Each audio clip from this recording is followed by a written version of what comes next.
నా పేరు యు శ్రీహరి అండి, retired divisional engineer electricity department. March మొదటి వారంలో సూపరింటెండెంట్ ఇంజనీర్ ఆఫీస్లో పవర్ ఆస్ట్రా వాళ్ళతో మీ ఎస్సీ గారు మీటింగ్ పెట్టారు ఈ సోలార్ ఇన్స్టలేషన్ గురించి. వెంటనే నేను మొదటి వారంలో శ్రీకాంత్ గారిని పిలిపించి మా లొకేషన్ చూపించిన తర్వాత మా కన్జంప్షన్ బట్టి 3 కిలోవాట్స్ పెట్టుకోమని చెప్పారు. కాబట్టి నేను 3 కిలోవాట్స్ ఎనర్జీ చేసిన మార్చి 15కే కంప్లీట్ చేశారు. 2.25 lakhs అయింది. 6 feet హైట్లో పెట్టుకున్నాను.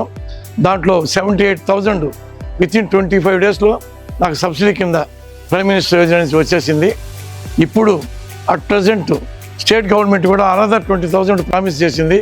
అంటే మనకి 1 lakh rupees సబ్సిడీ వస్తుంది అన్నమాట. దీంట్లో మనకి రోజుకి 12 యూనిట్లు 3 కిలోవాట్స్కి 12 యూనిట్లు జనరేట్ అవుద్ది. పవర్ని ఇంక్రీజ్ చేయాలని చెప్పేసి సీఎం గారు ఈ మధ్య కలెక్టర్లు కూడా మా ఎస్సీ ఆఫీస్లో అందరికీ పెట్టి మీటింగులు పెట్టి చెప్తూ ఉన్నారు. టార్గెట్ కూడా ఫిక్స్ చేసి ఇన్ని చేసుకోవాలని. ఇప్పుడు కొత్తలో చాలామందికి తెలియదు కాబట్టి ఇప్పుడు సబ్సిడీ 1 లక్ష రూపాయల దాకా మనకు సబ్సిడీ వస్తుంది. కాబట్టి అందరూ ఇన్స్టాల్ చేసుకుంటే ఫ్యూచర్లో 25 years వరకు మనకి పవర్ బిల్ చాలా తగ్గుతాయి. మొదట్లో మనకేం తగ్గుతుంది, నాకు ప్రాక్టికల్గా 360 units ఎవ్రీ మంత్ తగ్గుతూ ఉంది.